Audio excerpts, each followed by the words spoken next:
பாண்டிச்சேரிக்கு trip plan பண்றீங்களா? உங்க பாண்டிச்சேரியில ஃப்ரெண்ட்ஸ் அண்ட் ஃபேமிலியோட வந்து ஸ்டே பண்றதுக்கு ஒரு பிரீமியமான லக்ஸரி வில்லா தான் நம்ம Yash villa. Group stay, couple ஸ்டேக்கு ஏத்த மாதிரி இருக்க இந்த 3 BHK வில்லால இருக்க எல்லா ரூம்ஸ்லயும் ஏசி, டிவி, அட்டாச்ட் பாத்ரூம்னு ஃபுல்லி ஃபர்னிஷ் ஆகி ரொம்ப நீட்டா மெயின்டைன் பண்ணிட்டு இருக்காங்க. தேவைப்பட்டா சமைச்சுக்க கிச்சன்ல எல்லா யூட்டன்சில்ஸும் இருக்கு. அது மட்டும் இல்லங்க, ஆர்டர் பண்ணா homemade food, car and bike ரெண்ட்ஸ்க்கு கூட ரெடி பண்ணி கொடுக்கறாங்க.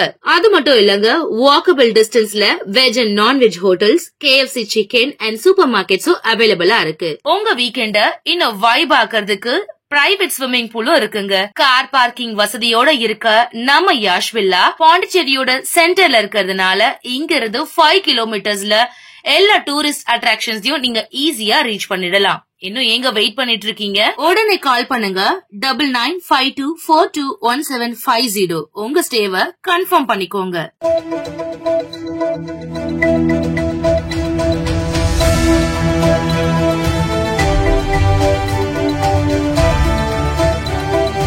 வணக்கம். சக்தி சேனலின் புதுவையின் இன்றைய நிகழ்வுகள்.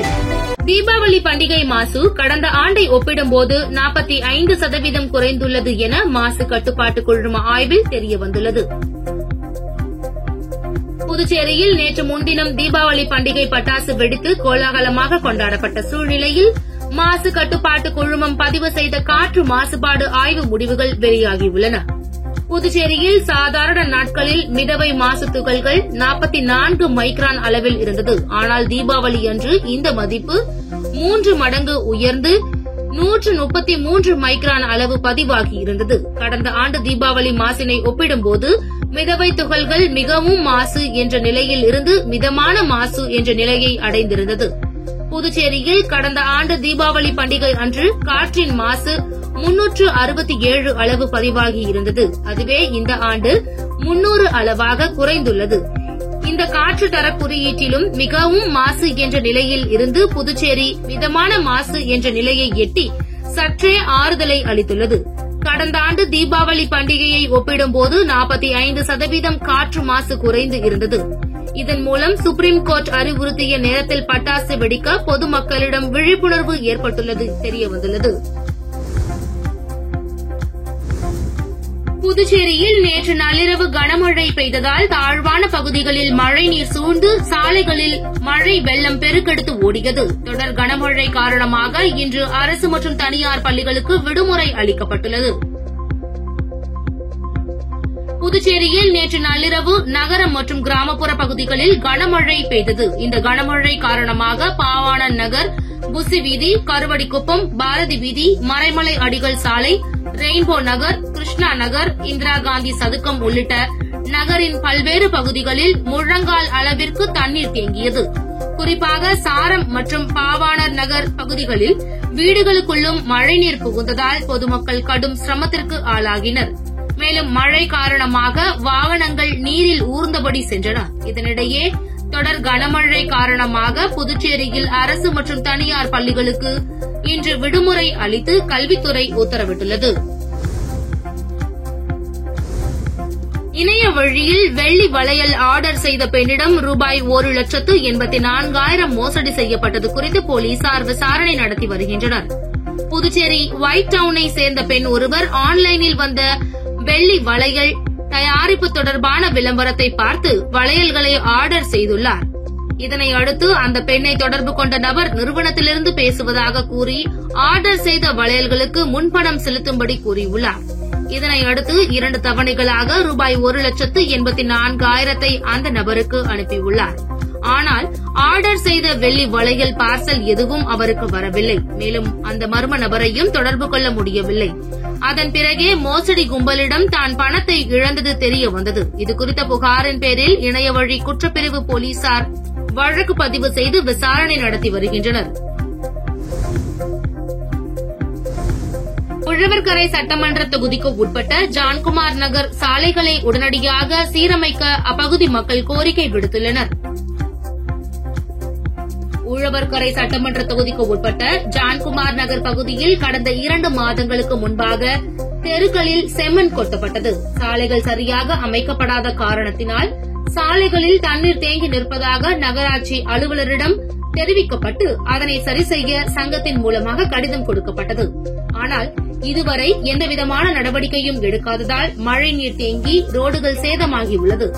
மேலும் அப்பகுதி மக்கள் வெளியில் செல்ல முடியாத சூழ்நிலை ஏற்பட்டுள்ளது. தொடர் மழையின் காரணமாக கடந்த ஒரு வாரமாக எந்தவிதமான வாகனங்களும் உள்ளே வர முடியாத சூழ்நிலை ஏற்பட்டுள்ளது. அதில் கேஸ் வாகனம் மற்றும் குப்பை வண்டி மற்றும் பால் வண்டி எதுவும் நகருக்குள் வர முடியவில்லை என்றும், இப்பகுதியில் வசிக்கக்கூடிய மக்கள் பால் வாங்க, குப்பை எடுத்து செல்ல எல்லாமே வெளியே செல்ல வேண்டியுள்ளது. ஆகையால் உடனடியாக சாலைகளை சீரமைக்க வேண்டும் என்று, இல்லையென்றால் தேர்தலை புறக்கணிப்போம் என அப்பகுதி மக்கள் எச்சரிக்கை விடுத்துள்ளனர். மரக்காணம் அருகே ஞானக்கல் மேடு அருள்மிகு ஸ்ரீ சுயம்பு பூதகாளி அம்பாள் திருக்கோவிலில் ஐப்பசி மாத அமாவாசையை முன்னிட்டு தீச்சட்டி எடுத்தல் விழா நடைபெற்றது. மரக்காணம் அருகே உள்ள ஞானக்கல் மேடு கிராமத்தில் அமைந்துள்ள ஸ்ரீ சுயம்பு பூதகாளி அம்பாள் திருக்கோவிலில் ஐப்பசி மாத அமாவாசையை முன்னிட்டு தீச்சட்டி எடுத்தல் விழா நடைபெற்றது. இதில் சுற்று வட்டாரத்தை சேர்ந்த 10க்கும் மேற்பட்ட கிராம மக்கள் கலந்து கொண்டு தீ மூட்டி, கற்பூரம் ஏந்தி, தீச்சட்டி எடுத்து தங்களது வேண்டுதலை நிறைவேற்றினர். முன்னதாக அச்சிறுபாக்கம் ஸ்ரீதர் குருக்களால் சிறப்பு யாகசாலை பூஜைகள் நடைபெற்றது. அதனைத் தொடர்ந்து அம்மனுக்கு பல்வேறு பழங்கள் மற்றும் வாசனை திரவியங்களால் அபிஷேக ஆராதனையும் மற்றும் கலச நீர் அபிஷேகமும் செய்யப்பட்டது. இதில் திரளான பக்தர்கள் கலந்து கொண்டு சாமி தரிசனம் செய்தனர். உழவர்கரை தொகுதியின் பல்வேறு குடியிருப்பு பகுதிகளில் புகுந்த மழைநீரை பாஜக மாநில துணைத் தலைவர் சரவணன் தலைமையில் மழைநீர் அகற்றும் பணி மேற்கொள்ளப்பட்டது. உழவர்கரை சட்டமன்ற தொகுதிக்கு உட்பட்ட பல்வேறு இடங்களில் கடந்த 2 நாட்களாக தொடர்ந்து பெய்து வரும் கனமழையால் பல்வேறு பகுதிகளில் வெள்ள நீரால் சூழப்பட்டு மக்களின் இயல்பு வாழ்க்கை முடங்கியுள்ளது. இந்நிலையில் பாஜக மாநில துணைத் தலைவர் சரவணன் பாதிக்கப்பட்ட பகுதிகளை நேரில் சென்று பார்வையிட்டார். தொடர்ந்து இரவு என்று பாராமல் மக்களோடு மக்களாக துணை நின்று தொகுதி முழுவதும் களத்திற்கு நேரடியாக சென்று மழைநீரை வெளியேற்றினார். மேலும் தொகுதி முழுவதும் பாதிக்கப்பட்ட இடத்திற்கு சென்று தேங்கியுள்ள மழைநீரை ஆய்வு செய்து வாய்க்காலில் இருந்த அடைப்பை அகற்றும் பணிகளை முன்னின்று கவனித்து தண்ணீர் வடிய வழிவகை செய்தார். சைபர் கிரைம் போலீசாரின் தொடர் விழிப்புணர்வு காரணமாக ஆன்லைன் பட்டாசு மோசடி குறைந்து இந்த ஆண்டு 2 புகார்கள் மட்டுமே வந்ததாக போலீசார் தெரிவித்துள்ளனர். பொதுமக்கள் ஆன்லைனில் பட்டாசு உள்ளிட்ட எந்தவித பொருளையும் வாங்கும் முன் அதன் நம்பகத்தன்மையை உறுதி செய்ய வேண்டும். விளம்பரதாரர்களின் முழு விவரங்களை சரிபார்த்த பின்னரே பண பரிவர்த்தனை செய்ய வேண்டும்.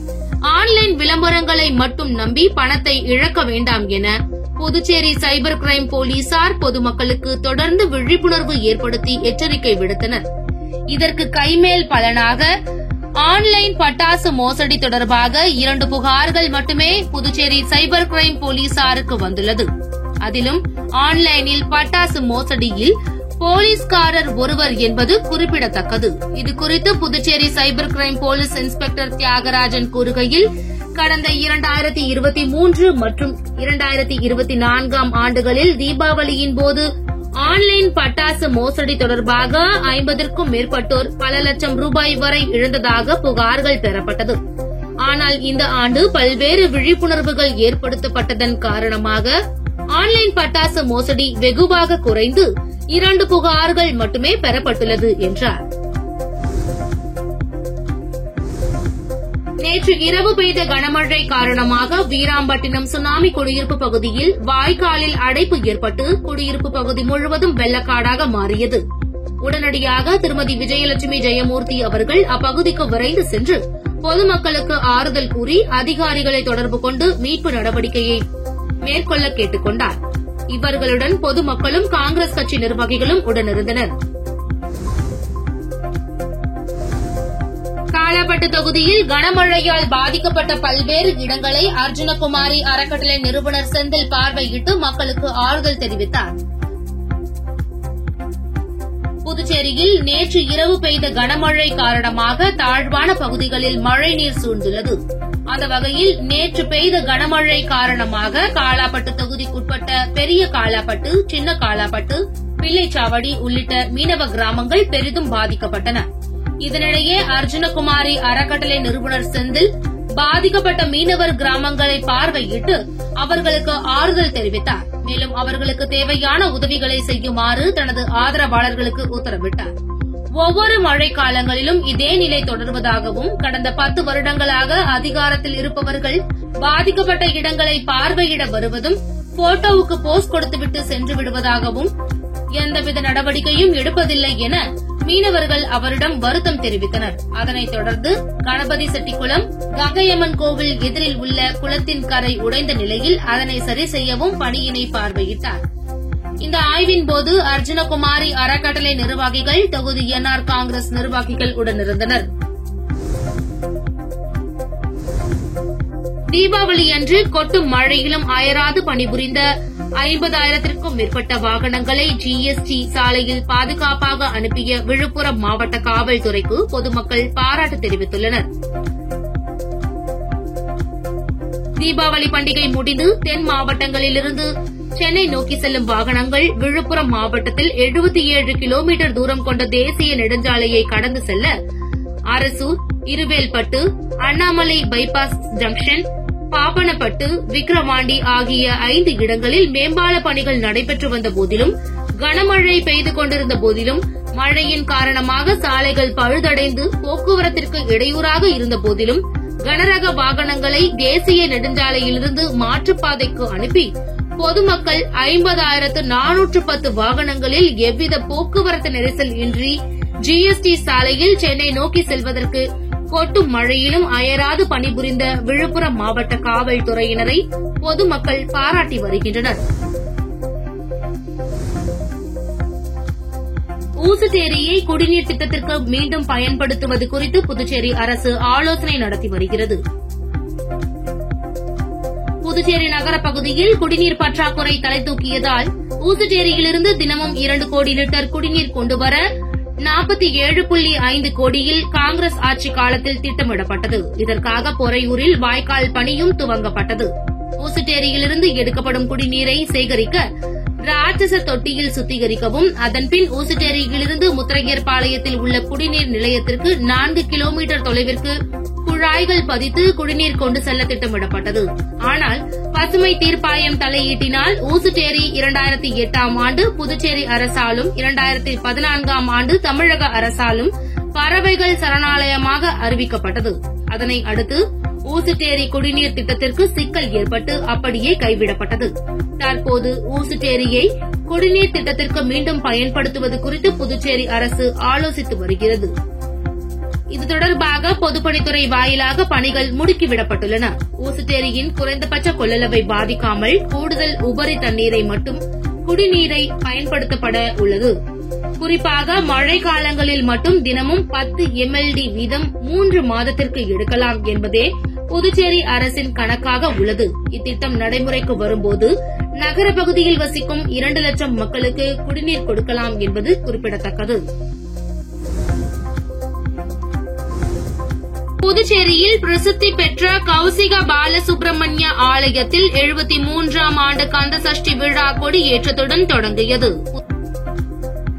புதுச்சேரியில் பிரசித்தி பெற்ற ஸ்ரீ கௌசிக பாலசுப்ரமணிய சுவாமி ஆலயம் அமைந்துள்ளது.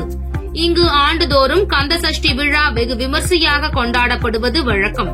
அந்த வகையில் ஆலயத்தின் 73ஆம் ஆண்டு கந்தர் சஷ்டி சூரசம்ஹாரம் திருக்கல்யாண விழா கொடியேற்றத்துடன் இன்று தொடங்கியது. இதில் திரளான பக்தர்கள் கலந்து கொண்டு சாமி தரிசனம் செய்தனர். இதனையொட்டி நாள்தோறும் பல்வேறு வாகனங்களில் உற்சவர் புறப்பாடு நடக்கிறது. வரும் 26ஆம் தேதி வேல் வாங்குதல், 27ஆம் தேதி இரவு சூரசம்ஹார பெருவிழா நடைபெறவுள்ளது. இதனை அடுத்து 28ஆம் தேதி திருக்கல்யாணம் நடக்கிறது. நவம்பர் 7ஆம் தேதி ஊஞ்சல் உற்சவம், 8ஆம் தேதி வீரபாகு சண்டிகேஸ்வரர் உற்சவ புறப்பாடுடன் 18 நாள்கள் விழா நிறைவு பெறுகிறது. விழாவிற்கான ஏற்பாடுகளை கோவில் அறங்காவல் குழுவினர் செய்துள்ளனர். உங்கள் சக்தி சேனலின் புதுவையின் அன்றாட நிகழ்வுகளை உடனுக்குடன் தெரிந்து கொள்ள சக்தி சேனல் புதுச்சேரி யூடியூப் சேனலை சப்ஸ்கிரைப் செய்து கொள்ளுங்கள். மறக்காமல் பெல் பட்டனையும் கிளிக் பண்ணுங்க. ஷேர் பண்ணுங்க, லைக் பண்ணுங்க. உங்கள் சக்தி சேனல்.